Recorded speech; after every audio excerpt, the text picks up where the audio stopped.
नाज़रीन इकराम, कल पीडीएम बिलखसूस मौलाना फजलुर रहमान साहब अपने ताबूत में, यानी कि अपने सियासी ताबूत में आखिरी कील ठोंकने के लिए जा रहे हैं। तकरीबन कल सुबह 7-8 बजे ये करेंगे क्या कि आहिस्ता आहिस्ता इनके काफिले सुप्रीम कोर्ट पहुंचना शुरू हो जाएंगे। अब तकरीबन मेरे ख्याल से 12-13 घंटे का वक्त बचा है सुबह इनके काफिले शुरू होने तक, और 12-13 घंटे के बाद इन्होंने अपने हिसाब से दमादम मस्त कलंदर का आगाज कर देना है। खबर यह है कि इससे पहले कि ये सुप्रीम कोर्ट में जाएं, इससे पहले ही इनके इस सुप्रीम कोर्ट वाले धरने का धड़न तख्ता हो गया। इससे पहले कि ये कुछ गेम करें, उससे पहले ही मौलाना फजलुर रहमान साहब के पांव से जमीन खींच ली गई है। इससे पहले कि ये कुछ बड़ा सोचें, इससे पहले ही मौलाना फजलुर रहमान साहब को वही उनके साथ किया गया है जो हमेशा से किया जाता है। उनको ऐन मौके पे आकर धोखा दिया गया है।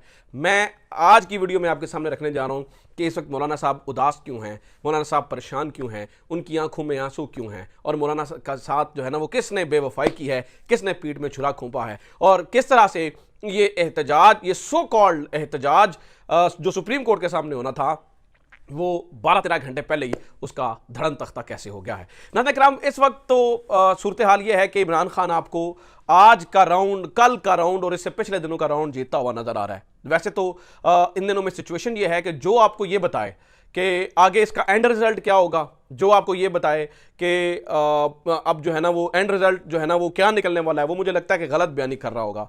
क्योंकि यहां पे हर दिन के साथ, हर घंटे के साथ, हर 15 मिनट के बाद सूरत हाल तब्दील होती है। आपको हर हफ्ते, हर दिन, हर घंटे में हिसाब लगाना पड़ता है कि ये घंटा, ये दिन और ये हफ्ता किसके नाम रहा। क्योंकि इतनी एक मिनट में आपको इंफॉर्मेशन आती है, यानी कि बहसीत जर्नलिस्ट आपको मालूमात मिलती है कि यहां पर ये चीजें बन रही हैं। इससे पहले कि आप उसका कोई अंदाजा लगा सकें, आप कुछ प्रेडिक्ट कर सकें, अगले ही घंटे सिचुएशन जो है ना वो मुकम्मल तब्दील हो चुकी होती है। तो जो, और वैसे बड़ा अनफॉर्चुनेट है, इसका मतलब है कि कुछ चीज जो है ना वो मुस्तकिल नहीं हो रही है। खैर, अभी तक की जो कहानी है, जो अभी तक का मामला है, जो अभी तक का मैं न्यूज ऑफ द आवर है, वो ये है कि इमरान खान हर तरह से इन्हें जो है ना वो नॉकआउट कर सका है। उसकी मैं आपको रीजन बता देता हूं। सबसे पहले तो सुन लीजिए इस धरने का धड़न तख्ता कैसे हुआ। इन्होंने इमोशनल होकर सुप्रीम कोर्ट को ब्लैकमेल करने के लिए एक गेम प्लान किया, और वो ये था कि अगर हम सुप्रीम कोर्ट के सामने ऊपर चढ़ दौड़ेंगे और उस तरफ से जो है ना वो सुप्रीम कोर्ट जो है वो तौहीन अदालत के नोटिस जारी कर रही होगी, इस तरफ से जो है ना वो क्या हो रहा होगा, हम बाहर खड़े हुए होंगे तो लोग देखेंगे, हमें सियासी शहीद बनने का मौका मिलेगा।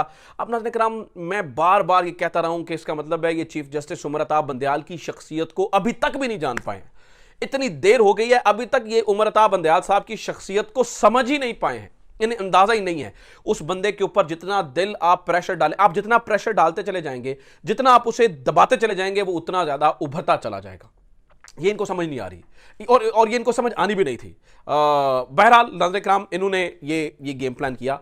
अब हुआ ये कि दो तरफा तनकीद, दो तरफा कहानी शुरू होगी। एक तो कल अगर ये सुप्रीम कोर्ट के सामने एहतजाज करते हैं, वो भी रेड जोन के अंदर, तो इसका मतलब क्या होगा। नंबर 1 तो वो जो पुलिस, जो इस्लामाबाद पुलिस, वो इस वक्त हमें इन्होंने शक्तिमान की तरह एक पुलिस बनाई हुई है कि जो जिससे कानून पूरे पाकिस्तान में नजर आते ही जो है ना वो इस्लामाबाद पुलिस को है, उसका इमेज बिल्कुल खत्म हो जाएगा, और ये बात वाज़ेह तौर पर नंगी हो जाएगी कि ये जो सुप्रीम कोर्ट के सामने होने वाला एहतजाज है, ये इस्लामाबाद पुलिस की सरपरस्ती में हो रहा है। क्योंकि यहां पर आप 10 बंदे भी खड़े होते हैं तो आप उनको दफा 144 के तहत अंदर कर देते हैं, लेकिन यहां पर जो है ना वो आप खामोश तमाशाई बने हुए हैं। इसका मतलब यह है कि you are part of this, और उसकी आज कुछ तस्वीरें निकली भी हैं, आपने देखी है। अब मजेदारी ये नहीं है, मैं मजेदारी अब आपको बताने वाला हूं। ये था सारा उसका बैकग्राउंड। मजेदारी क्या हुआ, क्या ये सुनिए। हुआ ये है नाज़रीन इकराम कि इन्हें अंदरों अंदर एक मैसेज दिया गया है कि जो आप करने जा रहे हैं ना, वो जो रही सही कसर है वो भी ख़त्म हो जाएगी, और बिल्कुल फिर जो है ना वो आपने ये बड़ा जज्बात में आके ऐलान कर लिया, लेकिन आप अपनी कश्ती में सुराख करने जा रहे हैं। जब ये मैसेज पहुंचा पाकिस्तान मुस्लिम लीग नून के ऊपर, क्योंकि पाकिस्तान मुस्लिम लीग नून जो है ना वो ऑलरेडी कह चुकी थी कि we will be the part of this demonstration, ठीक है। तो फिर दो बंदे नाज़रीन इकराम निकले, एक राणा सनाउल्लाह साहब और एक इसहाक डार साहब। इन दो बंदों ने मौलाना फजलुर रहमान साहब से मिलकर कहा कि मौलाना साहब इस तरह करते हैं कि जो है ना वो आप अपने इस एहतजाज को सुप्रीम कोर्ट की बजाय ऐसा करें डी चौक ले जाएं, ठीक है ना, सुप्रीम कोर्ट के सामने ना आए, सुप्रीम कोर्ट के सामने जो है ना वो काम खराब हो जाएगा, या इनके पास वहाँ पर एक ग्राउंड है वहाँ पर ले जाएं, दोनों जगहों में से जो आप बेहतर समझें। अब मौलाना फजलुर रहमान साहब को समझ आई ये मेरे साथ क्या गेम कर रहे हैं। पहले मैंने इनके कहने पे तैयार हुआ, इनको साथ एतबाद में लिया, अब ये हर दफ़ा की तरह जो मेरे साथ, पता है इससे पहले भी मौलाना फजलुर रहमान को एक दफ़ा ये एहतजाज पर भेजकर पीछे से इन्होंने पाँव से ज़मीन खींच ली थी। इस दफ़ा भी मौलाना फजलुर रहमान को समझ आ रही है कि ये मेरे साथ क्या करें। तो मौलाना फजलुर रहमान साहब शदीद परेशान हैं, उलझे हुए हैं, इसीलिए वो अपनों का दुख लिए, यारों का दुख लिए उनकी आंखों में आंसू हैं, और मैं मेटाफोरिकली बता रहा हूँ, उनकी आंखों में आंसू हैं, और वो बेचारे जो है ना वो बेवफाई का दाग लिए अपने सीने पे फिर रहे हैं। और नाज़रीन किराम, इस हुकूमत की यानी कि पाकिस्तान मुस्लिम लीग नून की इस स्ट्रेटजी ने एग्जैक्ट 12 घंटे पहले कि जब ये एहतजाज वॉज गोइंग टू हैपन, या ये दिस डेमोन्स्ट्रेशन या ये शो ऑफ पावर है ये होने जा रहा था, तो उससे पहले इनका जो है ना वो बेड़ा गर्क हो गया। अब दूसरी तरफ देखें क्या हो रहा है। एक तरफ ये चल रहा है, मैं क्यों कह रहा हूं कि Imran Khan is winning the case in this particular hour when I am recording this video. Why I am saying this, उसकी वजह देखें। एक तरफ ये पूरी प्लानिंग के साथ रियासती मशीनरी का इस्तेमाल करके पुलिस की सरपरस्ती में एक डेमोन्स्ट्रेशन करने जा रहे हैं, और उसमें भी इनके पास झगड़े खत्म नहीं हो रहे। दूसरी तरफ कल रात इमरान खान एक छोटी सी कॉल देता है और कहता है कि आप अपनी गली मोहल्लों के अंदर एक प्ले कार्ड या बैनर लेकर जो है ना वो खड़े हो जाएं और कहें जी हकीकी आज़ादी का वो उसके ऊपर लिखे।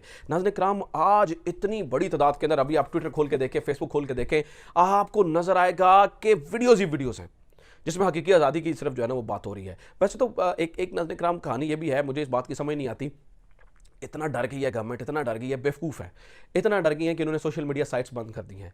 देखिए, इन्हें ये समझने की ज़रूरत है कि जिस चीज़ पे आप पाबंदी लगाएंगे लोग क्यूरियस होकर उसे खोलेंगे, लोग क्यूरियोसिटी में उसको खोलेंगे, लोग क्यूरियस होंगे और वो कहेंगे कि यार इसमें ऐसा क्या है जो इन्होंने पाबंदी लगाई हुई है, इसमें ऐसी कौन सी चीज़ है। तो जितना इन्होंने सोशल मीडिया साइट्स को बंद किया, उतनी ज़्यादा सोशल मीडिया साइट्स को खोला जा रहा है।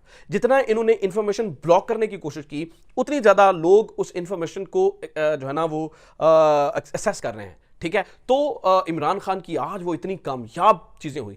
तीसरा नाज़रीन किराम, आज इमरान खान की जीत ये भी हुई है कि इन्होंने कल से रौला डाला हुआ था और एक फेक खबर चला रहे थे कि इमरान खान के खिलाफ आर्मी एक्ट के तहत को कार्रवाई हो रही है और उसको किसी भी सिविल कोर्ट के अंदर जो है ना वो चैलेंज नहीं किया जा सकता। अब ये खबर आई है और इन्होंने असद खरल साहब, वैसे मैं उनकी इज्जत करता हूँ, लेकिन खरल साहब को पता नहीं कौन ऐसी जो है ना वो ट्वीट्स लिख के भेजता है या कौन उनको इन रिपोर्ट्स को शेयर करता है और उठा के उसे वो ट्विटर पर डाल देते हैं। अभी उसका खुलासा हो गया और पता चला जी वो एक फेक एफआईआर है जो असद खरल साहब ने ट्वीट की है। सो ऐसी कोई एफआईआर नहीं हुई, आर्मी एक्ट के तहत इमरान खान के ऊपर कोई मुकदमा दर्ज नहीं किया जा रहा और ये जितनी सारी इन्होंने कल से हवा भरी हुई थी वो खत्म होगी। अब देखिए इसके अलावा what next you can do with Imran Khan. No, the question is this, why I am saying this, that Imran Khan is winning the case in this hour, in this particular hour when I am recording this video. Imran Khan has won the case. क्यों मैं कह रहा हूं? वो इस वजह से कह रहा हूं कि जितनी चीजें आप इमरान खान के खिलाफ करते हैं उल्टा उसके फेवर में जाती हैं। आप उसकी रस्सी खींचने की कोशिश करते हैं, अवाम उसके हक में खड़ी हो जाती है। तो ये अब तक की सूरत हाल है, ये अब तक की इंफॉर्मेशन है। Let's see what Maulana is gonna do tomorrow. कौन सा टोपी से खरगोश निकलता है।